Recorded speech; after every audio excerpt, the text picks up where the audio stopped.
ভারতীয় মৌসুম ভবন দেশ জুড়ে যে আবহাওয়ার পূর্বাভাস জারি করেছে সেই এক নজরে জেনে নেওয়া যাক। मॉनसून एडवांसमेंट के बारे में बात करें तो अब जैसे हम ऑलरेडी चर्चा कर चुके हैं, दक्षिण पश्चिम मॉनसून की जो उत्तरी सीमा है वो कौन सी स्थान होकर गुजर रही है वो आप पिक्चर में देख सकते हैं। साथ ही साथ अगले 23 जून के आसपास दक्षिण पश्चिम मॉनसून का महाराष्ट्र, तेलंगाना, उड़ीसा, झारखंड एवं बिहार के कुछ और क्षेत्र, साथ ही साथ छत्तीसगढ़ के कुछ हिस्सों में आगे बढ़ने का परिस्थितियां जो है वो अनुकूल है। हम अगर आगे बढ़े और मौसम की प्रणालियों के बारे में, आज का जो मौसम का प्रणाली है उसके बारे में चर्चा करें तो पंजाब से लेके बिहार तक, हरियाणा एवं उत्तर प्रदेश के ऊपर जो हमारा सीजनल ट्रफ है वो स्थित है। साथ ही साथ एक पश्चिमी विक्षोभ भी दर्ज किया गया है 5.8 किलोमीटर ऊंचाई पर, जो एक ट्रफ के रूप में देखा गया है 72 डिग्री ईस्ट से साथ और 32 डिग्री नॉर्थ लैटिट्यूड में वो स्थित है। उत्तर पश्चिम और उत्तर पश्चिम जो उत्तर प्रदेश है उसके साथ का जो आसपास के क्षेत्र है उसमें भी एक चक्रवाती परिसंचलन देखा गया है लोअर ट्रोपोस्फेरिक लेवल पे। अगर हम आगे बढ़े और बात करें और एक जो मध्य असम एवं आसपास के क्षेत्र है उसमें भी हमने 0.9 किलोमीटर ऊंचाई पर एक चक्रवाती परिसंचलन आज दर्ज किया है। रायलसीमा एवं आसपास के क्षेत्र पर भी 3.1 से लेके 5.8 किलोमीटर ऊंचाई के बीच एक चक्रवाती परिसंचलन देखा गया है। उत्तर छत्तीसगढ़ से लेकर तेलंगाना तक एक 0.9 किलोमीटर ऊंचाई पर भी हमने ट्रफ दर्ज किया है आज। साथ ही साथ पूर्व बिहार से लेकर तटीय गंगीय पश्चिम बंगाल में भी 1.5 किलोमीटर ऊंचाई तक एक ट्रफ हमने देखा है आज। उत्तर गुजरात से लेकर सौराष्ट्र होते हुए पश्चिम मध्य अरब सागर में भी 5.8 किलोमीटर ऊंचाई पे हमने एक ट्रफ आज दर्ज किया है।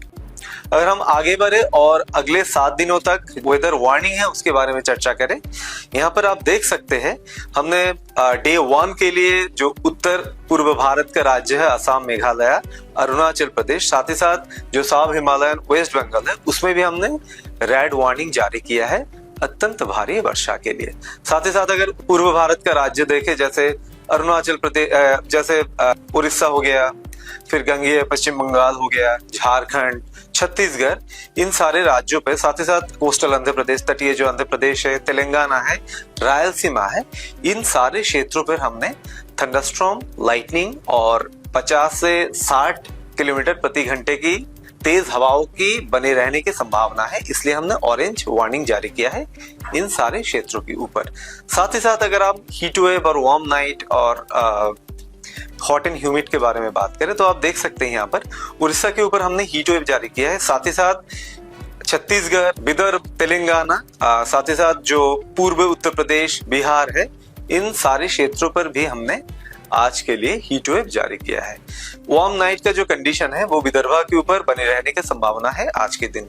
हॉट एंड ह्यूमिड का जो कंडीशन है वो जो तटीय आंध्र प्रदेश है, north interior Karnataka, south interior Karnataka, coastal Karnataka, इन सारे क्षेत्रों पर भी जो हॉट एंड ह्यूमिड का कंडीशन है वो बने रहने का संभावना है आज के दिन।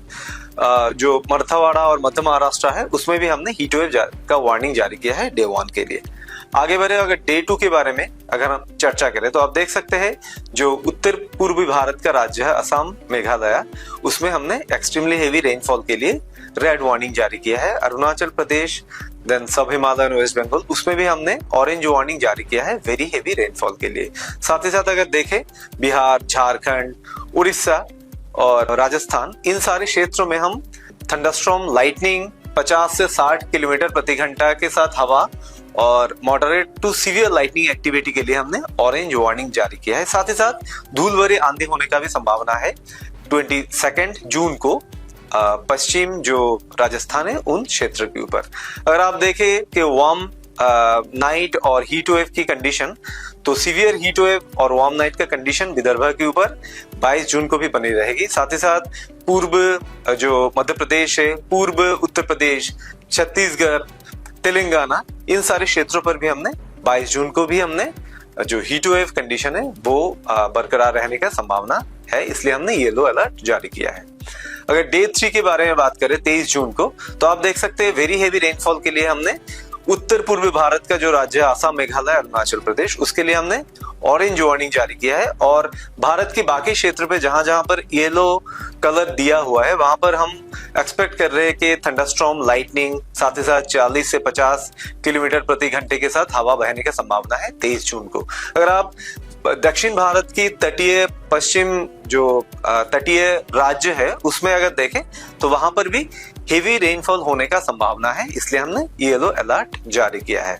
आगे बढ़े, अगर चर्चा करें 24 और 25 जून का डे 4 और डे 5 का, तो डे 4 में हमने जो उत्तर पूर्वी भारत का राज्य असम, मेघालय और अरुणाचल प्रदेश, उसमें हमने ऑरेंज वार्निंग जो है वो बरकरार रखा है वेरी हेवी रेनफॉल के लिए। साथ ही साथ अगर देखें विदर्भा के ऊपर हीट वेव और हीट वेव का जो सीवियर हीट वेव का कंडीशन है वो डे 4 को भी बरकरार रहने का संभावना है। साथ ही साथ बाकी जो पूर्व मध्य प्रदेश है, पूर्व उत्तर प्रदेश है, उसमें भी हीट वेव कंडीशन बरकरार रहने का संभावना है। साथ ही साथ जो बाकी राज्य है जिसमें येलो वार्निंग हमने जारी किया है वहां पर आप देख सकते हैं थंडरस्टॉर्म जो 40 से 50 किलोमीटर प्रति घंटे के साथ हवा और मॉडरेट टू सीवियर लाइटनिंग के साथ वहां पर जो वेदर है वो बनी रहने की संभावना है डे 4 को भी, इसलिए हमने येलो वार्निंग जारी किया है। अगर डे 5 के बारे में बात करें 25 जून को, तो आप देख सकते हैं असम, मेघालय के ऊपर हमने ऑरेंज वार्निंग जारी किया है वेरी हेवी रेनफॉल के लिए। साथ ही साथ बाकी जो पूर्व भारत का, मध्य भारत और दक्षिण भारत का राज्य है और अंडमान निकोबार आइलैंड है उसमें हमने येलो अलर्ट जारी किया है। थंडरस्टॉर्म, लाइटनिंग और हवा का गति जो है 40 से 50 किलोमीटर प्रति घंटे के साथ बह सकता है। और तेलंगाना, कर्नाटका, कोंकण, गोवा और केरला के लिए हमने हेवी रेनफॉल का वार्निंग भी दिया है। साथ ही साथ बिहार और अरुणाचल प्रदेश में भी हेवी रेनफॉल का वार्निंग रहेगा डे 4, डे 5 को 25 जून को। डे 6 और डे 7 को देखें तो आप देखिए वार्निंग लेवल हमने घटा दिया है। पूर्व भारत और उत्तर पूर्वी भारत में कुछ स्थान जैसे असम, मेघालय हो गया, बिहार हो गया, झारखंड हो गया, वहां पर हेवी रेनफॉल के साथ थंडरस्टॉर्म होने का संभावना रहेगा। साथ ही साथ अगर देखें तेलंगाना, कोस्टल आंध्र प्रदेश, रायलसीमा में भी हेवी रेनफॉल होने का संभावना है। अगर हम पश्चिम कोस्ट में देखें दक्षिण भारत का, महाराष्ट्र का जो कोंकण, गोवा है, मध्य महाराष्ट्र है, उस क्षेत्र के ऊपर, साथ ही साथ केरला है, उसमें भी हेवी रेनफॉल होने का संभावना है। डे 7 को बिहार, झारखंड और असम, मेघालय में हेवी रेनफॉल होने का संभावना है। साथ ही साथ जो कोंकण, गोवा, तेलंगाना, केरला, इन स्थानों पर भी हेवी रेनफॉल का हमने चेतावनी जारी किया है।